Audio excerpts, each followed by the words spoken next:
मैं डॉक्टर रश्मि वशिष्ठ, सह आचार्य राजनीति विज्ञान, गवर्नमेंट कॉलेज जयपुर। बच्चों, आपका जो पेपर है अंतर्राष्ट्रीय संबंध, उसमें नई अंतर्राष्ट्रीय आर्थिक व्यवस्था के रूप में एक चैप्टर है और उसकी डिमांड कैसे हुई, अंतर्राष्ट्रीय आर्थिक व्यवस्था का अर्थ क्या है, कैसे वो काम करती है और किस प्रकार से उसने अपने स्वरूप को आगे निरूपित किया है, इसके बारे में आज हम जानेंगे।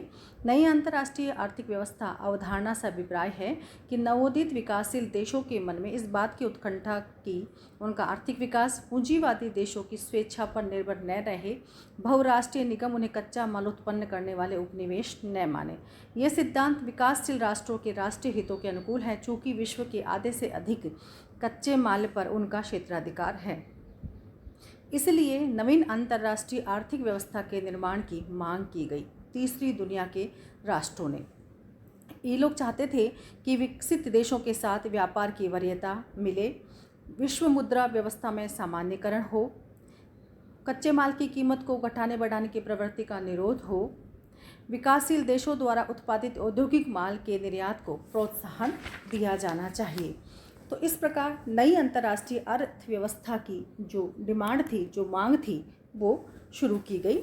1960 के दशक के अंत तक अधिकांश एशियाई और अफ्रीकी देशों के राजनीतिक रूप से स्वतंत्रता प्राप्त कर चुके थे। फिर भी ये अनुभव किया गया कि राजनीतिक स्वतंत्रता के बावजूद नव स्वाधीन देशों में से ज़्यादातर देश आर्थिक दृष्टि से पिछड़े हुए थे और औद्योगिक देशों पर निर्भर थे। तीसरी दुनिया के नव स्वाधीन राष्ट्रों और उनके संगठित मंच गुटनिरपेक्ष आंदोलन ने धनी और निर्धन देशों के आर्थिक मामलों और नई अंतर्राष्ट्रीय अर्थव्यवस्था के मसलों को उठाया। गुटनिरपेक्ष आंदोलन के काहिरा में जुलाई में 1962 में जो आयोजित किया गया था, उसमें आर्थिक विकास की समस्याओं पर सम्मेलन में पहली बार आर्थिक विकास का उल्लेख हुआ। इसके बाद में 1972 में एक विदेश मंत्रियों की बैठक हुई गुयाना में अगस्त के अंदर। उन्होंने एक कार्यवाही योजना तैयार की।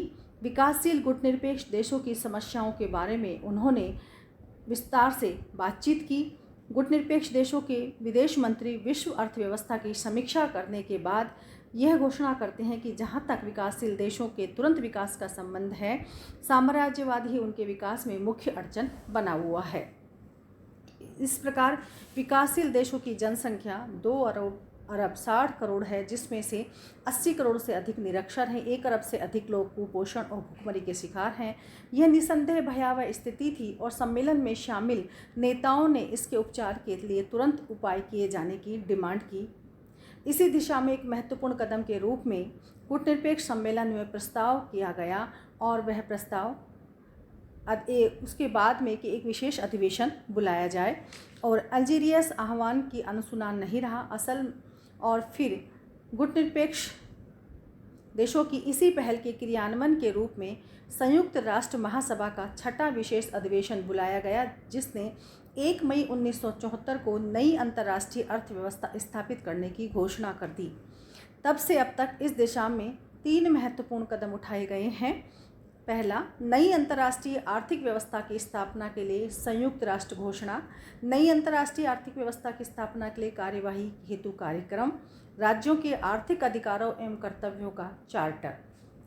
नई अंतर्राष्ट्रीय आर्थिक व्यवस्था की स्थापना के लिए संयुक्त राष्ट्र घोषणा 1 मई 1974 को संयुक्त राष्ट्र की महासभा ने अपने 6वें विशेष सत्र में नई अंतर्राष्ट्रीय आर्थिक व्यवस्था को स्थापित करने के लिए इस घोषणा को पारित कर दिया। विकसित तथा विकासशील देशों के मध्य बढ़ती हुई खाई कम की जा सके, इस घोषणा के अधिकतर सिद्धांतों को बाद में राज्यों के आर्थिक अधिकारों तथा कर्तव्यों के चार्टर के रूप में अपनाया गया। नई अंतर्राष्ट्रीय आर्थिक व्यवस्था की स्थापना के लिए कार्यवाही हेतु कार्यक्रम किए गए। इस प्रस्ताव में विस्तार से नई अंतर्राष्ट्रीय आर्थिक व्यवस्था की स्थापना के लिए नीति, कार्यक्रम आदि का वर्णन किया गया। तेल की कीमतों में वृद्धि होने से होने वाली विकासशील देशों की कठिनाइयों को कम करने हेतु एक विशेष कार्यक्रम रखा गया। इसी प्रकार कच्चे माल के संबंध में खाद्य स्थिति के सुधार हेतु विश्व जहाजरानी में विकासशील देशों की साम्यतापूर्ण भागीदारी आदि का भी विस्तार से उल्लेख किया गया। राज्यों के आर्थिक अधिकारों एवं कर्तव्यों का चार्टर 13 दिसंबर 1974 को महासभा ने अपने 29वें अधिवेशन में एक संकल्प अंगीकार किया, जो आर्थिक अधिकार तथा कर्तव्य चार्टर के रूप में जाना जाता है। चार्टर विकसित तथा विकासशील देशों के हितों को साम्य, प्रभुत्व, संपन्नता, समानता तथा स्वतंत्रता पर आधारित अंतर्राष्ट्रीय आर्थिक संबंधों की नई प्रणाली की स्थापना के लिए प्रभावी तंत्र को गठित करेगा। राज्य के इस चार्टर के आर्थिक अधिकारों तथा कर्तव्यों का वर्णन करता है, जिनमें से कुछ इस प्रकार से हैं। राज्य के आर्थिक अधिकार: अपनी आर्थिक प्रणाली को चुनने का अधिकार स्वयं का होगा। प्राकृतिक संसाधनों पर स्थायी प्रभुत्व संपन्न: चार्टर का अनुच्छेद 2 वर्णन करता है कि राज्य को अपनी संपत्ति, प्राकृतिक संसाधनों तथा आर्थिक क्रियाकलापों पर कब्जे के प्रयोग तथा व्यवस्थापन को शामिल करके पूर्ण स्थायी प्रभुत्व संपन्नता के प्रयोग का अधिकार होगा। अंतर्राष्ट्रीय व्यापार में संलग्न होने का अधिकार: उत्पादक संगठन के संबंध में होने का अधिकार। चार्टर का अनुच्छेद 5 प्राथमिक वस्तु उत्पादकों के संगठनों के संबंध होने के सभी राज्यों के अधिकारों के संबंध में प्रावधान करता है, ताकि वे अपने राष्ट्रीय अर्थव्यवस्था का विकास कर सकें। अंतर्राष्ट्रीय नीति निर्माण प्रक्रिया में भाग लेने का अधिकार: चार्टर का अनुच्छेद 10 का वर्णन करता है कि विविध रूप से समान होने के कारण सभी राज्यों को विश्व के आर्थिक, वित्तीय तथा मुद्रा संबंधी समस्याओं में अंतर्राष्ट्रीय नीति निर्धारण प्रक्रिया में पूर्ण रूप से तथा प्रभावी रूप से भाग लेने का अधिकार होगा। प्रौद्योगिकी का अंतरण: राज्य के आर्थिक कर्तव्य: विश्व व्यापार की अभिवृद्धि, विस्तार तथा उदारीकरण का कर्तव्य। निशस्त्रीकरण द्वारा मुक्त किए गए संसाधनों के उपयोग का कर्तव्य: चार्टर का अनुच्छेद 15 वर्णन करता है कि राज्य का कर्तव्य है कि वह प्रभावी अंतर्राष्ट्रीय नियंत्रण के अधीन सामान्य तथा संपूर्ण कार्य निष्पादन में अभिवृद्धि करे तथा प्रभावी निशस्त्रीकरण उपायों द्वारा मुक्त किए गए संसाधनों को विकासशील देशों की विकास आवश्यकताओं के लिए अतिरिक्त साधन के रूप में अपनाए। अत्यधिक अनुग्रहित राष्ट्र के साथ व्यापार करने का कर्तव्य: मूल्यों को सूचीबद्ध करने का कर्तव्य। चार्टर का अनुच्छेद 28 से प्रावधान करता है कि सभी राज्य विकासशील देशों की आयात वस्तुओं के मूल्यों के संबंध में उनके निर्यात के मूल्यों में समायोजन करने में सहयोग करेंगे, ताकि उनके लिए व्यापार के न्यायोचित जो द्वार हैं वो खुल सकें और अभिवृद्धि हो सके। विश्वव्यापी वस्तु करार का कर्तव्य: राज्यों के उक्त आर्थिक अधिकार तथा कर्तव्य सर्वांगीण नहीं है, लेकिन ये राज्यों के आर्थिक विकास के मूलभूत हैं। इन तीनों दस्तावेजों की मुख्य मांगें व्यापार, आर्थिक सहायता, जिन्सों के मूल्य, टेक्नोलॉजी के हस्तांतरण, बहुउद्देशीय निगमों की गतिविधियों के नियमन के क्षेत्रों से संबंधित थी। यह भी मांग रखी गई कि आर्थिक सहायता किसी प्रकार के प्रतिबंध या अनुचित शर्तों के बिना होनी चाहिए।